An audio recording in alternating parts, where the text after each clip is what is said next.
श्रीराम जय राम जय जय राम। श्रीराम जय राम जय जय राम। श्रीराम जय राम जय जय राम। श्रीराम समर्थ श्रीराम। तीही वाचांतरी आले, ते वैखरिया प्रगट केले। म्हणून कर्तृत्व जितुके झाले, ते शारदा गुणे श्रीराम।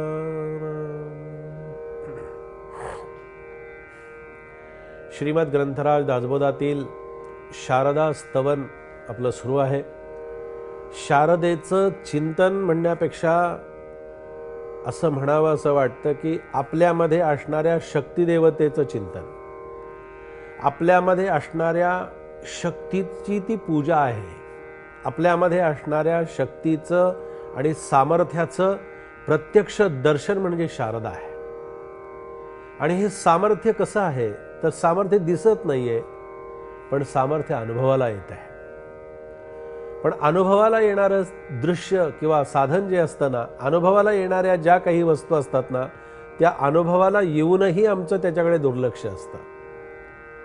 पण आपलं जेव्हा दूर लक्ष असेल, जेव्हा ते ध्येय साधण्याच्या दृष्टीनं आम्ही त्याच्याकडे पाहत असू, त्यावेळेला आम्हाला अंतरंगामध्ये असणाऱ्या त्या साधनेची आणि त्या साधनेच्या बरोबरीनं त्या शक्तीची आम्हाला त्या ठिकाणी पूजा करावी लागते।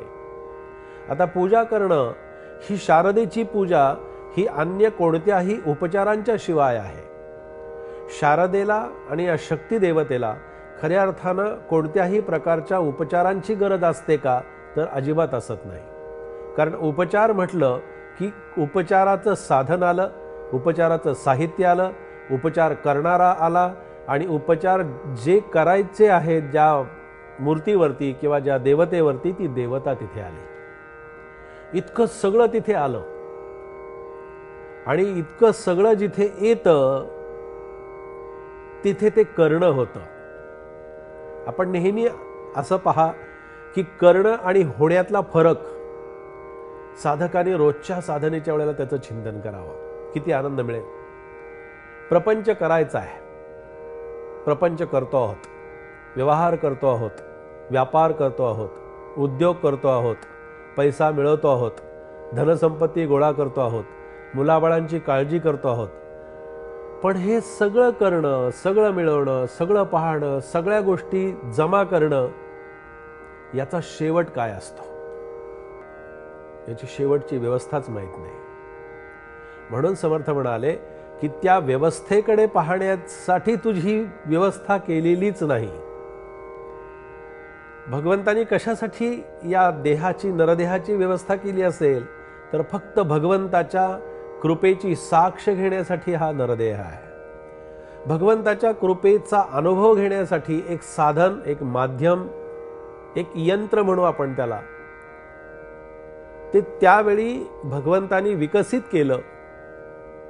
आणि समर्थांनी सुद्धा या शरीराला असा शब्दप्रयोग वापरलेला आहे की या शरीर यंत्रा सारिखे यंत्र आणिक नाही। आहे का यंत्र असं? नाही। पण त्या यंत्राकडे पाहत असताना मी यंत्री आहे आणि ते यंत्र आहे, मी पाहणार आहे आणि ते यंत्र आहे, म्हणजे तिथे पाहणारा आणि यंत्र या दोन गोष्टी तिथे आल्या असं अजिबात नाही। हे यंत्र हे त्यासाठी निर्माण केलं आणि त्याच्यामध्ये या चारही वाणी, खऱ्या अर्थानं 3 वाणींचा जास्ती आपण विचार नेहमी करावा। चौथ्या वाणीची व्यवस्था काय आहे ती आपल्याला सांगतो। चौथी वाणी कशासाठी निर्माण झाली ती आपल्याला सांगतो। या तिन्ही वाणींचा ज्या ठिकाणी एकत्र समुच्चय होतो किंवा एकत्र ती वाणींच्या रूपानं, ध्वनींच्या रूपानं जेव्हा एकत्र येते. आता ध्वनी जो असतो, आवाज, एखादा जर कोणी म्हटला की आवाज दाखवा, येईल दाखवता? नाही दाखवता येणार. पण तुमचा आवाज ऐकवा असं जर कोणी म्हटलं तर ऐकवता येतो, पण आवाज दाखवता येत नाही. मला माझा आवाज ऐकवण्याची व्यवस्था परमेश्वरानं माझ्यापाशी केलेली आहे, माझ्या जवळ ती केलेली आहे. आणि ती कशी केलेली आहे तर तीही वाचा अंतरी आले. माणसाच्या अंतरंगामध्ये ही परा आहे. आपण पाहिलं नाभिस्थानापाशी तिचं उगमस्थान आहे, तिचं जन्मस्थान आहे, तिचं अस्तित्व त्या ठिकाणी आहे. तिथे परा आहे, इथे पश्यंती आहे, इथे मध्यमा आहे. या तिन्ही वाणी एक प्रकारानं आपण अशा रीतीनं पाहाव्यात की आपण जेवणामध्ये घास घेताना असा घास घेतो. पण इथे काय प्रकार आहे? इथे प्रकार असा आहे की इथे परेपासून खऱ्या अर्थानं आपल्याला बोलायचं असतं, परेपासून आपल्याला ते विचार मांडायचे असतात.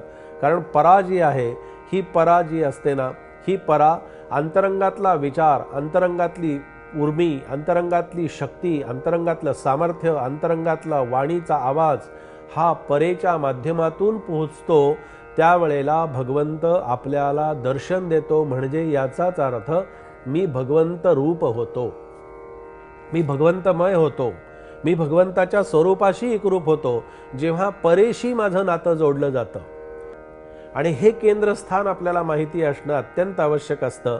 आणि ती वाणी किंवा तो आवाज ही शारदा या 4-3 वाणींच्या माध्यमातून आपल्यामध्ये अंतरंगामध्ये असते. परा, पश्यंती आणि मध्यमा.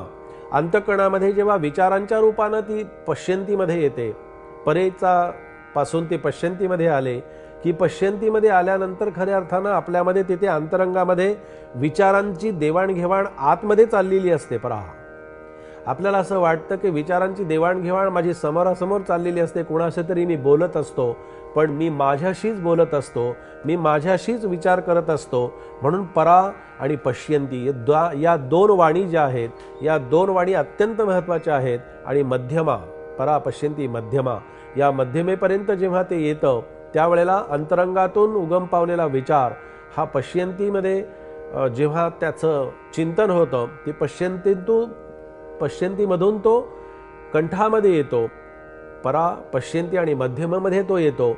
आणि मध्यमेमध्ये आल्यानंतर त्या ठिकाणी विचारांचं चिंतन होतं. त्या ठिकाणी विचारांची सुंदर अशा प्रकारची आपल्याला सुसंगती पाहायला मिळते. आणि मग तोच अंतरंगामध्ये परेपासून निर्माण झालेला विचार हा वाणीच्या माध्यमातून जेव्हा बाहेर पडतो तेव्हा समर्थ म्हणाले ते वैखरिया प्रगट केले. म्हणून शारदेचं कर्तृत्व, म्हणून शारदेची किमया. आणि या शारदेच्या किमयेमध्ये, शारदेच्या कर्तृत्वामध्ये आपल्याला या विचारांच्या माध्यमातून राहण्याचा आपण प्रयत्न करावा. आणि त्या शारदेला जाणण्याचा प्रयत्न करावा की जी माझ्या वाणींच्या माध्यमातून माझ्या उगमस्थानी आहे, परेमध्ये तिचं वास्तव्य आहे. आणि या 4 वाणींच्या माध्यमातून, वैखरीच्या माध्यमातून या जगातले सगळे यच्छयावत व्यवहार हे सगळे ज्या वाणीच्या माध्यमातून होतात, ज्या शक्तीच्या माध्यमातून होतात, ती शक्ती ही कर्तृत्वानं भरलेली आहे. कर्तृत्वाचं सामर्थ्य तिच्यापाशी आहे. आणि ती शक्ती जशी चालत जाते त्या शक्तीचं नाव आहे श्री शारदा. मी शारदेचं दर्शन घेतो आहे ही जाणीव सुद्धा आपल्याला कुठेतरी थोडीशी दूर ठेवावी लागते. कारण मी ते दर्शन घेऊ शकत नाही. अशा शारदेचं चिंतन या समर्थ विचारांच्या माध्यमातून आपण या ठिकाणी या दासबोधाच्या माध्यमातून घेतो आहोत. आजचं हे चिंतन, हे समर्थांच्या विचारांचं चिंतन आपण या ठिकाणी घेतलेलं आहे. जय जय रघुवीर समर्थ.